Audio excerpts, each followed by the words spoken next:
This thing I'm about to tell you, you won't believe it, but I need you to listen. I had to get away. Everything at home felt like it was closing in on me. My family, the constant noise, the reminders of things left undone. It was all too much. So I decided to escape for a few days. A little cabin in the woods sounded like the perfect retreat, just a quiet place to think and unwind. No distractions, no responsibilities, just the sound of the wind in the trees. I found the cabin online, tucked away on some remote property just outside of town. The listing said it was an old rustic place, but with all the amenities. The pictures looked charming enough, though I had to admit something about it felt a little off. But I was desperate for peace, so I ignored the nagging feeling in the back of my mind. I arrived late in the evening, the sun already sinking behind the trees. The air was cool with that sharp bite that comes when the seasons are changing. The cabin was just as the pictures had shown, wooden with a stone fireplace and ivy creeping up the walls. It looked peaceful at first, but the more I looked at it, the more I realized it had an eerie quality to it, the kind of place where the silence wasn't quite as comforting as I'd expected. I went inside, shaking off the chill from the outside. The place smelled like old wood and earth, but there was something else, something faintly musty, like something had been left to rot. I shrugged it off, telling myself it was just the age of the place. After unpacking, I lit a fire in the fireplace and settled into the armchair, trying to relax. The crackling of the fire was the only sound in the room, but it wasn't enough to drown out the unsettling feeling creeping up on me. I kept glancing at the windows, half expecting to see something moving outside, but the forest beyond was pitch black, silent. I didn't know how long I'd been sitting there, but eventually I heard it. A faint tapping. At first I thought it was the wind, but then it came again, soft, rhythmic, almost like someone was knocking. My heart skipped a beat. The sound seemed to be coming from the back door, the one leading out to the small porch. I stood up, trying to calm my racing thoughts. It's probably just an animal, I told myself. Maybe a branch had brushed against the door. But then the tapping came again. Louder this time, more insistent. I moved toward the door, heart pounding in my chest. I reached for the handle and froze, feeling a cold draft slip under the door. The tapping stopped. For a moment, everything was silent. I slowly opened the door. Nothing, just the dark forest and the whisper of the wind. But something was off. I could feel it, a presence. It wasn't like someone was standing there. It was more like something was watching me. My skin prickled with the sensation, and for a moment I didn't want to step outside, but I couldn't shake the need to make sure there was no one there. I stepped out onto the porch. The world around me seemed even darker than before, the trees stretching into the sky like twisted fingers. And then, in the distance, I saw it, a shadow moving quickly between the trees. I didn't know what it was, but it was big, fast, and it seemed to be getting closer. My pulse quickened and I bolted back inside, slamming the door behind me. The fire was still crackling, but now it felt cold. The warmth from the flames didn't reach me anymore. I locked the door and pressed my back against it, breathing heavily. I tried to shake off the fear, telling myself it was just my imagination. I even laughed at myself, trying to break the tension. But then I heard it. Footsteps. Slow, deliberate, just outside the door. My stomach dropped. I grabbed the nearest thing I could find, a fireplace poker, and held it in front of me. I wasn't sure what I was expecting, but I wasn't going to take any chances. The footsteps stopped. A long pause, like whoever or whatever was out. There was waiting for something. The silence felt suffocating, as if the whole world had stopped moving. I took a deep breath and cautiously moved toward the window, peeking out between the curtains. What I saw made my blood run cold. A figure, tall, gaunt, dressed in a ragged coat that seemed to blend into the night. It wasn't moving, but I could see its eyes, shining white, reflecting the light from the cabin. It didn't blink, didn't shift. It just stared at me. I jumped back, heart racing. No way was I going out there. I had to get out, but the thought of opening the door again made me freeze. I didn't know what to do. Should I call for help? Should I just leave? Then the whispering began. At first it was faint, like someone muttering just outside the door. I couldn't make out the words, but it sounded wrong, like it wasn't human. And then it grew louder, more frantic, more desperate. I could feel the walls closing in on me, the air growing thick with tension. The floorboards creaked. I spun around, expecting to see someone, anything, but nothing was there. I turned back to the window. The figure was closer now, almost at the door. I couldn't breathe. The door rattled as if someone was trying to get in. I gripped the poker tighter, staring at the door, waiting for it to burst open. But then, nothing. No more footsteps, no more rattling. I couldn't take it anymore. I grabbed my things, bolted out the back door, and ran, heart pounding in my chest. I didn't stop until I reached the nearest town. I didn't care about my car, didn't care about anything else. I was just glad to be out of that place. As I was walking into town trying to steady my breath, I ran into a local. They looked at me like I was crazy when I told them about the figure at the cabin. "That old cabin?" they said. "Yeah, it's been abandoned for years. It's not safe, you know." I didn't ask them to explain further. I didn't need to know why or what had happened there. I just wanted to forget. But as I lay in bed that night, I couldn't shake the feeling that whatever I had seen out there hadn't been human. That thing, whatever it was still out there. And maybe it wasn't finished with me yet.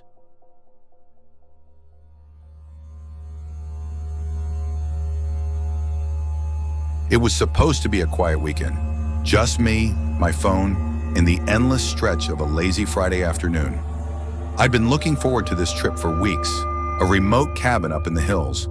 No distractions, no noise, just the sound of wind through the trees and the occasional chirp of crickets. I arrived at the cabin just after sunset, the sky streaked with purple and orange. The place looked exactly like the pictures online. Rustic, charming, with that old-world charm that made it feel like time had slowed down. A perfect escape from my hectic life. The door creaked as I pushed it open. Inside was a little dim, but nothing out of the ordinary. There was a wood stove in the corner, a comfy-looking chair by the window, and the faint smell of pine from the surrounding forest. I set my bags down and grabbed a quick drink from the fridge. The place was fully stocked with everything I'd need for the next 2 days. I could already feel myself relaxing. I spent the first few hours unpacking, lighting a fire, and catching up on some reading. The silence in the cabin was soothing, almost too soothing, if I'm being honest. But I pushed that feeling away. It wasn't the first time I'd stayed somewhere remote, and the stillness was just part of the charm. It was around 9:30 when I first heard it, a soft thud from upstairs. I froze listening, but there was nothing after that. I figured it was just the house settling, maybe the wind rattling the windows. No big deal. I went back to my book, but the sound lingered in the back of my mind. About half an hour later, it happened again. A faint scraping sound, like something dragging across the floor. It was coming from upstairs near the hallway. I stood up, feeling a slight chill on the back of my neck, but I convinced myself it was just the wind, or maybe an animal outside. I grabbed my flashlight and slowly made my way up the narrow staircase. The wood creaked under my feet with every step. It was so dark up there, the flashlight's beam barely cutting through the thick shadows. I called out, but no answer came. I checked each room, nothing. It was almost too quiet up here, unnervingly so. I stood at the end of the hallway, feeling like something was watching me. You know that feeling when you just know you're not alone, but you can't see anything? That was the vibe I got. I shrugged it off, heading back downstairs. As I passed the living room, I caught something out of the corner of my eye. A fleeting shadow just by the window, moving across the floor. It was gone before I could process it. My heart raced a little, but I again told myself it was nothing. Maybe a trick of the light or my tired mind playing games. I tried to settle back into the chair by the fire, but the feeling of being watched wouldn't go away. The wind outside had picked up, rattling the windows. The fire crackled loudly, and yet something in the silence felt off. Then came another sound. This one I couldn't ignore. A slow, deliberate creak from upstairs, followed by the faint sound of footsteps, like someone walking across the floor above me. I froze. The blood in my veins ran cold. There was no one up there. I had checked. I was alone. I grabbed my phone to call for help, but the screen was glitching, flickering on and off. I quickly shoved it back into my pocket and stood up, my muscles tense, adrenaline kicking in. I needed to get out of here. I moved toward the door, but as I reached for the handle, I heard a noise I couldn't place. A low, guttural hum, like breathing, heavy breathing. I spun around, flashlight raised, but there was nothing. The breathing grew louder, closer. It felt like it was coming from the corners of the room, all around me. Panic set in. My heart was racing. I sprinted to the door and threw it open, but as I did, the wind howled fiercely, slamming it back into me. It felt like something was pulling it shut from the other side. I yanked it open again and dashed outside into the night air, the cold biting at my skin.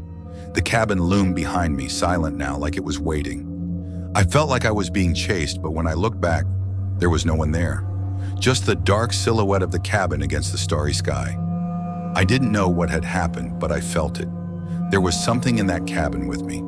Something watching.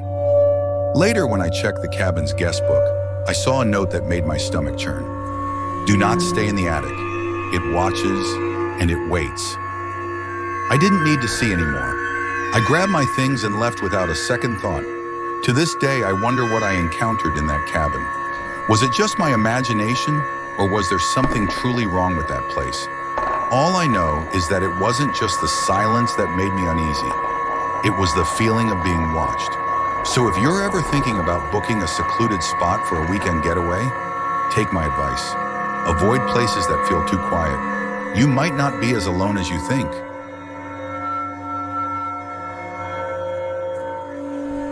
I've always loved the idea of living alone. There's something about the quiet, the space to think, and the freedom to come and go as I please. So when I moved into a small house in a quiet neighborhood, I thought I'd found my perfect spot. It was cozy, just a one-bedroom place with a little kitchen, a small living room, and an old wooden staircase that creaked with every step. The kind of house you can make your own. The landlord, Mrs. Wilson, was kind and welcoming. She'd lived in the house years ago before she moved into an apartment downtown. She told me the house had a lot of history. It had been around for over a century, which she thought was part of its charm. Honestly, I was intrigued. I wasn't the type to believe in ghosts or anything like that. But there was something about the old house that made me feel like I wasn't entirely alone. At first, nothing seemed out of the ordinary. It was a peaceful neighborhood, and I settled in pretty easily. But it didn't take long before I noticed the small things. The sounds at night, the odd creak of the floorboards, even though I was sure I hadn't moved. Sometimes I'd hear footsteps, faint and distant, like someone was pacing upstairs. But when I'd check, there'd be no one there. I tried to brush it off. Maybe the house was just settling, or the wind was causing those strange noises. But there was something else, something that started to gnaw at me. One evening, after a long day at work, I was in the living room, just about to sit down and relax. The house was completely still. Too still, almost. The silence was so heavy it felt like it was pressing in on me. Then I heard it, a faint scratching sound from above. It started as a low, almost imperceptible noise, like nails dragging across wood. I froze, listening. The sound stopped. I waited. Silence again. I didn't know what to make of it, but I didn't feel like investigating. The next few nights were the same, those strange little noises that kept breaking the silence. I started to wonder if I was just imagining things, but I wasn't sure. Sometimes in the corner of my eye, I'd see something move. A shadow. Quick, fleeting, like a flicker. But when I turned to look, nothing was there. A week later, I woke up in the middle of the night to hear soft whispering.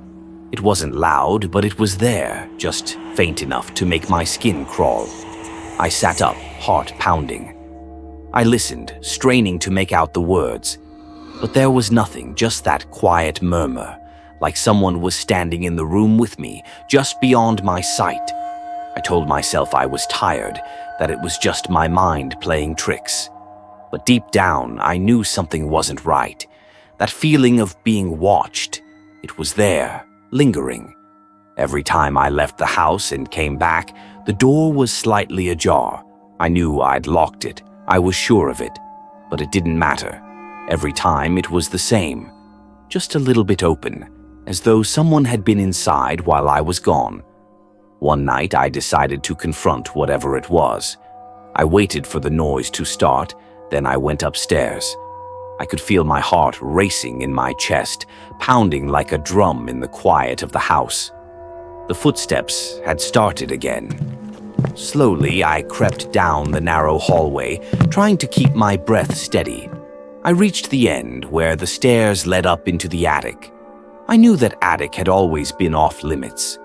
Mrs. Wilson had mentioned it was full of old furniture, boxes, and things she didn't want to deal with.